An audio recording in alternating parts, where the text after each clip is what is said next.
é justamente sobre o deputado federal que parece que está entrando com pedido de impeachment, né, para o presidente Lula. Parlamentares da oposição, inclusive, preparam aí esse pedido de impeachment contra o presidente Lula após declaração sobre Sérgio Moro.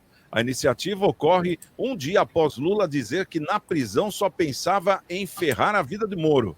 E no mesmo dia em que a Polícia Federal revelou o plano do PCC para sequestrar e matar o ex-juiz da Lava Jato. De acordo com fontes ouvidas pela coluna, o pedido já está sendo redigido por parlamentares do PL, partido de Jair Bolsonaro, com base na declaração de Lula em entrevista divulgada na terça-feira.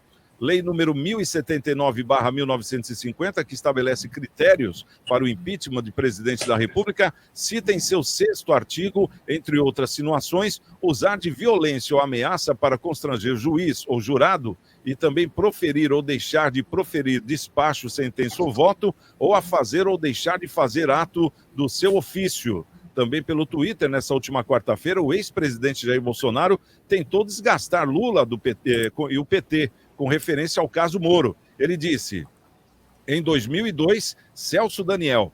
Em 2018, Jair Bolsonaro. E agora, Sérgio Moro. Tudo não pode ser só coincidência. O poder absoluto a qualquer preço sempre foi o objetivo da esquerda. Foi o que escreveu o ex-presidente. Bom, e nós temos aqui, inclusive, a fala, né? Essa fala aí que foi tão polêmica do Lula. Vamos ouvir aqui no nosso programa na íntegra, então, esse pedacinho dessa fala do Lula. Uma coisa que eu tinha muito orgulho, que eu nunca contei isso, mas, por exemplo, de vez em quando ia um procurador, entrava lá de sábado ou de semana para visitar se estava tudo bem. Entrava 3 ou 4 procuradores lá e perguntava tudo bem, falava, não está tudo bem, só vai estar bem quando eu fuder esse Moro. Sabe? Não, vocês cortam a palavra fuder. É quando eu falava assim, olha, quando eu estou aqui para me vingar dessa gente. Foi um palavreado até de baixo calão aí, né? Proferido por um presidente numa entrevista que estava sendo transmitida ao vivo, por isso que nós usamos na íntegra também, porque creio que não deva ter problema. Agora, o que chama muita atenção aqui, eu vou começar aqui pela doutora Michele, hein, doutora? Nesse quesito, porque como a gente está falando aqui de alguns números, né? Alguns, como... Calma aí um pouquinho, que eu acho que eu estou com algum retorno a mais aqui. Pronto. Conforme nós estamos falando de algumas leis, né, doutor? É bom começar para a senhora para a gente ter cuidado nesse assunto aqui. Mas fala para a gente o que acontece nessa questão, porque foi uma coincidência tremenda, né? Porque o presidente proferiu essa ameaça e algumas horas depois já veio justamente essa questão aí do PCC querer a morte do Moro, entre outros candidatos. Candidatos não, entre outros parlamentares já são eleitos, né? Agora, o que me chama a atenção é que foi muito pontual. E o Moro até disse numa entrevista que ele já estava sabendo disso desde janeiro, né? Que o pessoal do PCC já estava ali vasculhando, já estavam seguindo ele, já estavam só de olho. Será que ele esperou a bomba para soltar na hora certa, doutora? E essa foi a hora? Como é que a senhora vê essa situação? Olha, Santiago, primeiro vamos falar da fala do atual presidente, né? É uma vergonha um presidente falar um absurdo desse, um palavrão. Se fosse um outro candidato, né, que falava também, as pessoas já estariam aí falando mal dele. Agora, esse daí pode falar o que ele quiser, que nada acontece. É uma vergonha um presidente ameaçar. Isso é uma vingança mesmo, né? Eu acho que qualquer pessoa com mínimo de inteligência vai entender que isso é uma fala de vingança, é um perigo, isso não se faz, né? Agora, sobre a questão do PCC, o Moro já está sabendo, a Polícia Federal já estava atrás, né? Com escuta telefônica, então eles já estavam sabendo, sim, do possível crime. E tudo estava sendo investigado e, graças a Deus e à Polícia Federal, essas pessoas foram detidas.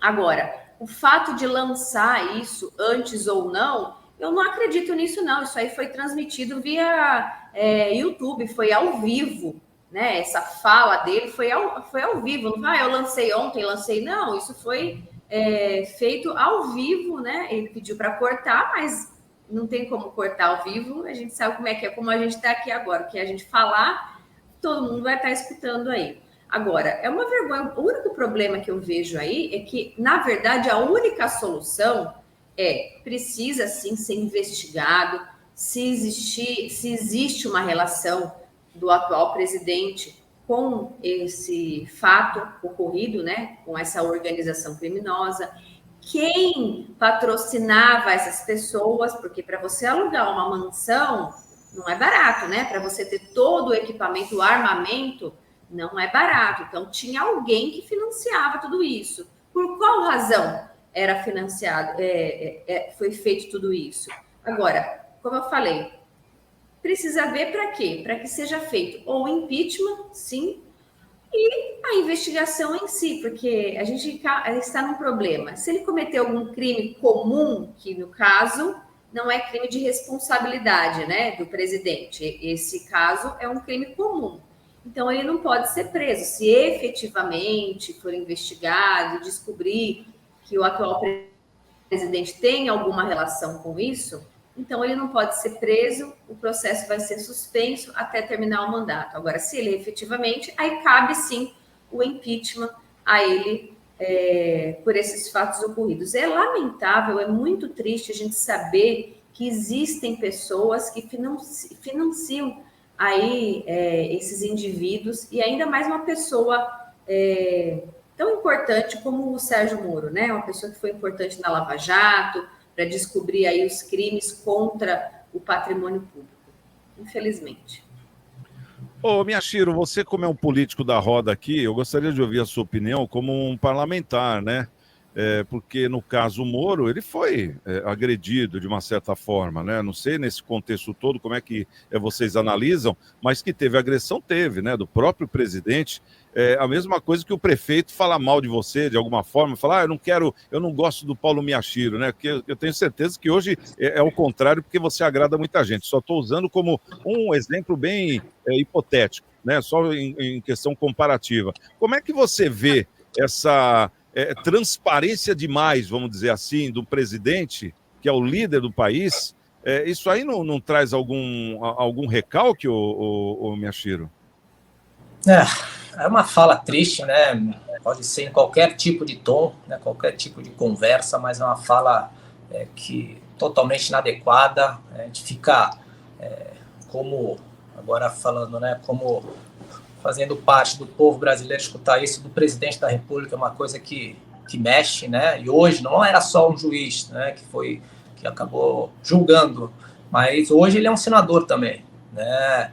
Então acho que o chefe do executivo, né? O chefe do executivo que eu falo é do Brasil, tem que ter uma responsabilidade, tem que ter postura na hora de falar, né? Saber, né? O que ele está colocando, o que ele está incitando, né? E justamente essa operação da Polícia Federal aí, só dar os parabéns aí, né? E lógico que a doutora Michele falou, na verdade tem que ver o que tem de ligações sobre isso, né? Tem alguma ligação, né? Essa fala dele, o que ele queria, o que ele pretendia, justamente com essa ideia que o primeiro comando da capital, o PCC, tinha para justamente poder assassinar, né? Todo esse não era só o Sérgio Moro, né? Também tinha um promotor aqui do interior também, que atua muito contra o crime organizado, também estava também nas escutas. Então é importante a gente saber realmente, né, ir a fundo, esperar também a declaração do Supremo, o que ele vai falar sobre essa fala também é importante, né? Ele gosta de se manifestar, quando o pessoal está esperando qual vai ser a providência, ele vai realmente chamar o presidente para saber o que ele queria, né, justamente com esse tom, e esperar. Na verdade, o parlamentar fez o papel dele, né? Ele tem que abrir de qualquer jeito, né? Acho que faz parte, cabendo ou não, ele tem que levantar espero que não seja, né? A gente sabe que nesse momento que a gente está, somente início de mandato, né? Tudo é uma turbulência política, mas a gente tem que ser o mais claro possível, mais transparente possível. Eu acho que esse é o papel do parlamentar, e ele está fazendo o papel dele também, né? Abre para saber se tem alguma coisa, e em seguida aí, se for ou não, a gente corre com esse processo aí para poder, né, ter um impeachment. Ô Marcelo, uma coisa que chama a atenção é que o amor venceu, né? Isso aí é o lema, inclusive, da campanha do Lula, né? O amor venceu, esse canal que a gente está vendo aqui, inclusive, é o canal Brasil 247, né? O Brasil 247 é um canal esquerdista. O próprio Lula, quando começou a entrevista, ele agradeceu muito ao canal, falou que esse canal tinha assim, uma parcela muito grande, né, dele ter vencido a eleição, enfim, porque eles fazem um trabalho, eles mostram realmente qual é o trabalho da esquerda, aquela coisa toda. E, ao mesmo tempo, a primeira entrevista que ele deu nesse canal como eleito presidente, uma promessa que ele tinha feito de campanha e que acabou, claro, atendendo, né? Mas na primeira entrevista ele prova que o amor venceu. Mas que amor é esse que venceu? Ele já profere justamente uma ameaça, né? Dizendo que quando estava preso, como nós vimos no filme, quando os procuradores iam lá de sábado para ver e perguntavam para ele: aí, Lula, tá tudo bem com você? Ele dentro da cadeia, ele falava: como é que eu tô bem? Eu não tô bem nada. Eu só vou ficar bem o dia que eu me vingar desses caras, né? Falou um monte de nome feio, e principalmente desse juiz Sérgio Moro, né? Quer dizer, isso é o que deu o tom dessa agressividade toda, que está dando até uma lacuna aqui para a oposição entrar com pedido de impeachment, né? Pelo que ele falou e pelo caso da ofensa. E depois descobriu-se também que o PCC estava querendo matar o atual senador Sérgio Moro, que era o juiz da Lava Jato na época e foi quem prendeu o Lula. Quer dizer, uma coisa liga a outra, né? A gente, pelo menos de bate-pronto, a gente imagina isso. Claro que tem muita coisa para rolar ainda. Mas como é que você identifica o amor venceu, que eles falavam tanto, e a gente vendo tanto discurso de ódio? Primeiro, uma infeliz coincidência, né? Esse discurso que o atual presidente fez e o que a operação deflagrada, né, pela Polícia Federal, porque isso aí já vinha sendo investigado desde janeiro, né? O promotor Gaquia, atuante aí contra o crime organizado, né, já recebe ameaça a longa data, né? E aí bate de encontro aí com essa tragédia de fala do presidente, né? Então aí, obviamente, as narrativas elas surgem, né? Olhando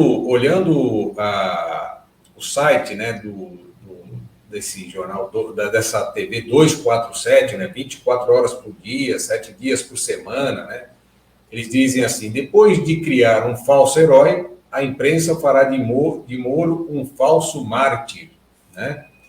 Então, assim, para mim, além do descompasso aí da fala do presidente, essa fala dele traz à tona um grande problema da situação prisional do Brasil, né? Se os nossos presos, enquanto presos, estivessem realmente sendo reeducados, estudando, trabalhando, né, fazendo se o Estado estivesse fazendo o papel que deveria fazer, que era de reeducar, né, não dando tempo com que o preso ficasse maculando, pensando coisas do mal, com certeza não sairia com um pensamento como esse que o presidente saiu.